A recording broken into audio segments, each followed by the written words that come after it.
Hello बच्चों कैसे हैं आप सब। आई होप कि बच्चों आप लोग ठीक होंगे। ठीक है बच्चों, आज हम देखने वाले हैं क्या कक्षा 10वीं का जो हमारा पहला चैप्टर है प्रश्नावली 1.1 का क्वेश्चंस पढ़ने वाले हैं बच्चों। वो भी यूक्लिड एल्गोरिदम विधि के थ्रू में कैसे एचसीएफ निकालेंगे क्वेश्चंस का, वो चीज़ देखेंगे। पिछले वीडियो में हमने ये बता दिया है बच्चों कि यूक्लिड विभाजन एल्गोरिदम का थ्योरम कैसे यूज़ करना है, उसके बारे में डिटेल्ड वीडियो है। तो पहले आप बच्चों वो वीडियो देख लें, वो वीडियो का लिंक आपको डिस्क्रिप्शन में मिल जाएगा। तो बच्चों अब देखते हैं हम क्वेश्चन नंबर हमारा प्रश्नावली 1.1 का क्या है। ठीक है, जैसा कि बच्चों हमारा क्वेश्चन क्या है, यहाँ पे 135 और 225 का हमारे क्या निकालना है एचसीएफ। क्वेश्चन हमारा यही कह रहा है निम्नलिखित संख्याओं का एचसीएफ ज्ञात करने के लिए यूक्लिड विभाजन एल्गोरिदम का प्रयोग कीजिए।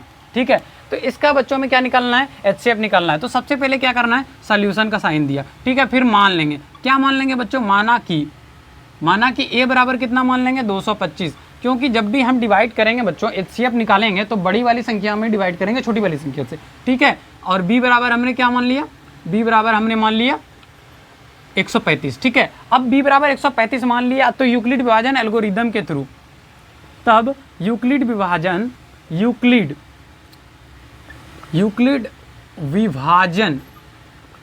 एल्गोरिदम यूक्लिड विभाजन प्रेमिका के थ्रू, क्या पहले प्रेमिका, इसमें क्या होता है कि प्रेमिका से पहले देखेंगे, प्रेमिका से कि क्या होता है थ्योरम उसका। ठीक है, यूक्लिड विभाजन प्रेमिका से क्या होता है कि a is equal to B q और प्लस आर होता है। सर जी जहाँ पे आर क्या होता है हमारा, ग्रेटर देन और equal to 0 but less than b, यही होता है ना। ठीक है, अब उसके बाद स्टेप वन में क्या करेंगे बच्चों। अच्छा, स्टेप 1 करने से पहले हमें क्या ध्यान देना है, हमें सबसे पहले रफली यूज़ करके देखना है जो बचपन में विधि पढ़े हैं उस चीज़ का डिवाइडिंग फॉर्म में कैसे निकालते हैं। तो सबसे पहले 135 से हम डिवाइड कर रहे हैं 225 में, क्या करेंगे बच्चों, एक बार में जैसे ही मल्टीप्लाई करेंगे तो 135 आ जाएगा। तो क्योंकि 2 बार में मल्टीप्लाई करने पर हमारा ज़्यादा नंबर देगा तो डिवाइड होगा नहीं, तो कम नंबर में करेंगे तो 0 हो गया। यहाँ पे कितना बच जाएगा बच्चों, 12 में 3 किया 9 बच जाएगा। ठीक है, दूसरा नंबर इधर को कैरी ओवर खत्म। उसके बाद 90 135 और इसको अगर हम डिवाइड करेंगे 1 टाइम्स में 90 आ जाएगा। फिर कितना बच जाएगा हमारा बच्चों, 45 बच जाएगा। क्या 45 बच रहा है ना, हाँ बच रहा है। उसके बाद 90 को हम डिवाइड कर देंगे 2 टाइम्स में, 0 कैंसिल। कहने का मतलब हमारा कितना एचसीएफ निकल गया, 45 निकल गया। उसी चीज़ को हम क्या करेंगे, यूक्लिड विभाजन एल्गोरिदम के थ्रू में पुट कर देना है। ठीक है, हमारा क्या हुआ, ये स्टेप 1 हो गया, ये स्टेप 2 हो गया और ये हमारा स्टेप 3 हो गया। ठीक है बच्चों, इसी चीज़ को हम लिखते हैं। स्टेप 1 में हमने क्या कार्य किया, स्टेप 1 में हमने कार्य किया क्या, 225 को लिख दिया क्या, a गुना, अच्छा a क्या, यहाँ पे हमारा b क्या है 135 है, अगुना q क्या हो जाएगा हमारा बच्चों, q हो जाएगा हमारा 1, r क्या हो जाएगा, r हो जाएगा 90। सर जी अब तो हमारा एचसीएफ एक स्टेप में नहीं निकला है ना, तो लिखेंगे चूंकि r does not equal to 0 क्योंकि यहाँ पे जो 90 है वो हमारा बराबर नहीं है 0 का, इसलिए पुनः मान लिया क्या मान लिया, a बराबर कितना हो जाएगा हमारा, a बराबर 135 और b बराबर कितना बच्चों, b बराबर हमारा 90। तो स्टेप नंबर 2, अब स्टेप नंबर 2 में आए। स्टेप नंबर 2 में क्या हो जाएगा बच्चों, ये चीज़ ध्यान दो। स्टेप नंबर 2 में हमारा क्या कर दिया, यहाँ पे देख लो 135 को लिख दिया, उसके बाद 90 गुना कितना, 2 या 1 की है ना, रिमाइंडर कितना बचा 45। क्या फिर से बचा हमारा reminder r does not equal to 0 ना, क्योंकि 45 जो है 0 के बराबर नहीं है, तो इसलिए फिर से क्या हो जाएगा, a बराबर हमारा कितना, a बराबर हमारा निकल जाएगा 90 और b बराबर कितना बच्चों, b बराबर 45। अच्छा, स्टेप नंबर 3 क्या हो जाएगा सर जी, स्टेप नंबर 3। अच्छा, स्टेप नंबर 3 में आ गए, 3 स्टेप में हमारा देगा ये आंसर। तो ठीक है, अब देखते हैं कि 90 जो है हमारा 45 गुना 2 प्लस 0 के बराबर है। अच्छा, चूंकि यहाँ पे r बराबर कितना आ गया हमारा, शेषफल बराबर 0, इसलिए HCF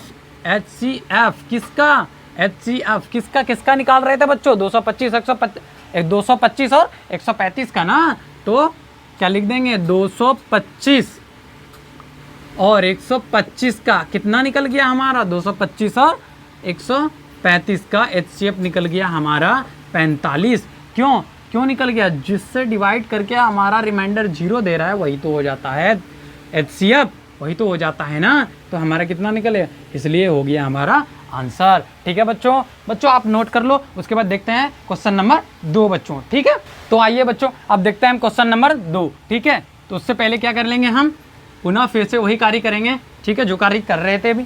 हमें क्या करना है, सबसे पहले मान लेना है, माना कि क्या मान लिया, ए बराबर कितना 38 और 2 0। ठीक है, 2 और 0, और बी बराबर क्या मान लेंगे बच्चों, बताइए, बी बराबर मान लेंगे हम 196। ठीक है, तब कहाँ से, यूक्लिड विभाजन प्रेमिका से। ठीक है, एल्गोरिदम कब होता है, जब स्टेप चलते हैं प्रेमिका से। ठीक है, अब यहाँ पे देखो बच्चों, प्रेमिका से जैसे हमने कर दिया, उसके बाद फिर क्या करना है, स्टेप्स लेना है ना, स्टेप्स ले लिया। स्टेप 1 में हमारा क्या हो जाएगा, ये बताइए, स्टेप 1 में हमारा क्या हो जाएगा। अच्छा, प्रेमिका से पहले वो तो हम बता दें कि क्या होता है, BQ प्लस R होता है। ठीक है, जहाँ पे हमारा जो R होता है वो ग्रेटर देन और इक्वल टू 0 होता है, बट लेस देन B होता है, यही होता है ना। अच्छा, स्टेप नंबर 1 में क्या हो गया हमारा 38 इतना, और इसको क्या करेंगे बच्चों, अब हमको B और R प्राप्त करना है, इतना तो लिखने आता है। ठीक है, अब हमें R प्राप्त करना है और Q प्राप्त करना है, तो इसके लिए क्या करेंगे, सबसे पहले हम डिवाइड करेंगे।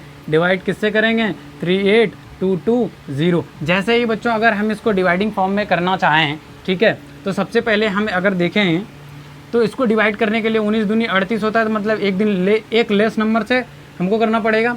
अगर टोटली हम इसको डिवाइड करके देखते हैं बच्चों, तो 195 से ये पूरा हमारा कैंसिल हो जाएगा। 195 से ये हमारा क्या हो जाएगा, पूरा कैंसिल हो जाएगा। आप इसको डिवाइड करके देखो, ये 195 से पूरा कैंसिल हो जाएगा, तो 195। ठीक है, फिर प्लस में 0। ठीक है, 195 से पूरा कैंसिल हो जाएगा। अब उसके बाद में क्या हो गया बच्चों, एक ही स्टेप में हमारा रिमाइंडर दे देगा 0। कितना दे देगा, रिमाइंडर हमारा 0 दे देगा। तब अब क्या देखने वाले हैं, अब हम देखने वाले हैं यहाँ पे कि चूँकि R बराबर 0 है, इसलिए HCF किसका 38/0 और 196 का कितना निकल गया हमारा, 196 ही निकल गया, 196 ही निकल गया। देखते हैं हम क्वेश्चन नंबर 3, उससे पहले बच्चों आप ये नोट कर लो। तो आइए बच्चों देखते हैं हम क्वेश्चन नंबर 3 हमारा कैसे सॉल्व होगा। ठीक है, क्या है हमारा 867 है और 255 है। इसको सॉल्व करना है किसके थ्रू, यूक्लिड विभाजन एल्गोरिदम के थ्रू में। सबसे पहले क्या करेंगे बच्चों, उसी तरह मान लिया हमने a बराबर इतना, b बराबर 255। ठीक है, यूक्लिड विभाजन प्रेमिका से हम क्या जानते हैं, a बराबर BQ प्लस R, जहाँ पे R जो होता है हमारा लेस देन और equal to 0, but less than B और ग्रेटर देन 0 और इक्वल टू 0 होता है। ठीक है, अब वही स्टेप नंबर क्या करेंगे, 1 कर देंगे। स्टेप नंबर 1 में क्या करेंगे, यहाँ देखिए बच्चों, हमने पहले ही करके देख लिया, ताकि हमारा टाइम का ज़्यादा बचत हो जाए। ठीक है, तो यहाँ पे हमने करके देख लिया। अब देखो स्टेप नंबर 1 में क्या करना है, हमें बेसिकली क्या करना, पहले करना है, हमें लिख देना है 867 और इसके बाद 255 और गुना कितना 3, रिमाइंडर कितना बचा 102। अब क्या सर जी यहाँ पे देखिए R बराबर डज नॉट 0, क्या R हमारा 0 के बराबर है, नहीं है, इसलिए A बराबर कितना हो जाएगा, A बराबर हो जाएगा 255 और B बराबर कितना हो जाएगा बताइए, B बराबर हमारा हो जाएगा यहाँ पे किससे डिवाइड दे रहे हैं, रिमाइंडर क्या बचा है 2, ठीक है 102, तो यही हो जाएगा। अच्छा यहाँ पे एक चीज़ ये भी तो दिखाना था कि 102 मेरा 0 के बराबर नहीं है। ठीक है, आइए अब स्टेप नंबर 2 पे, स्टेप नंबर 2 में आए बच्चों।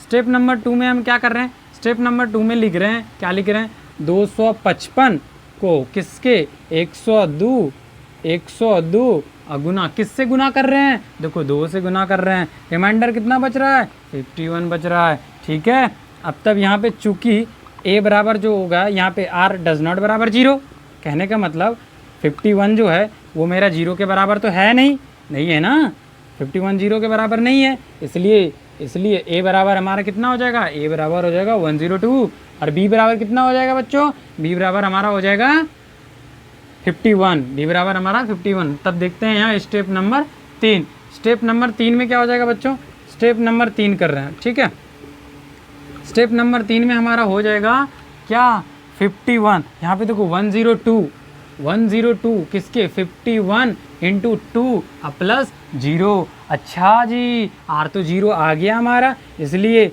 यहाँ पे लिखेंगे चूंकि R बराबर 0 प्राप्त हो गया, इसलिए HCF किसका HCF हमारा यहाँ पे क्या दिया था 867 और 255 का।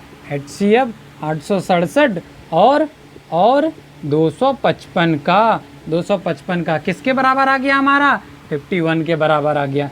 ठीक है, आई होप कि बच्चों आपको ये सब समझ में आ गया होगा। तो बच्चों आशा करता हूँ कि आप क्वेश्चन नंबर 4 भली भांति अच्छे तरीके से बना लेंगे। अब तक के लिए बस इतना ही बच्चों, अब मिलते हैं अगले वीडियो में। ठीक है।